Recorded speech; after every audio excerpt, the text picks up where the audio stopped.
پختون قصه مې درته کړې وه خضر علیه السلام سره ملاقات وکړ وی څوک یې وی زه خضر یم وی ډېر غریب یم واړه واړه بچي مې دي لکه دعا وکړه چې الله مې مالداره کړي ورته وی زه یو تیږه راواله هغې باندې به دا ګوته ووهم الله به یې سره زر کړي هغې صحیح ده یو تیږه راواغسته او ګوته یې پې وواله سره زر شو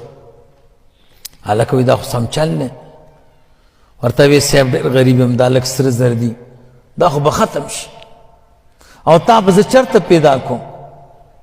لکه غټه به راوالم صحیح ده زه غټه راوالم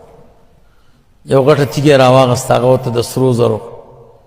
یاره ویل یو کار وکړه او بچي مې ډېر دي او خرچه مې هم ډېره ده دا تیږو باندې کار نه کېږي دغه وړه غونډۍ نه ده په دې لکه ګوتې ووهه دی به منې سختې روپۍ خوښې دي پښتنو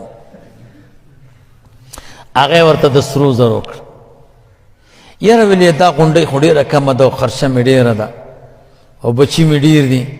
دې غر باندې ګوته ووهه نو چې هغه سره زر شوه که نه ویلې بس دی ویل یاره بس ګزاره به وکړو چې روان شه غاګ یې ورپسې وکړه ویلې صاحب ودرېږه وی دنیا چې هر څومره ډېره یو تیار ورته کښېنې خو ختمېږي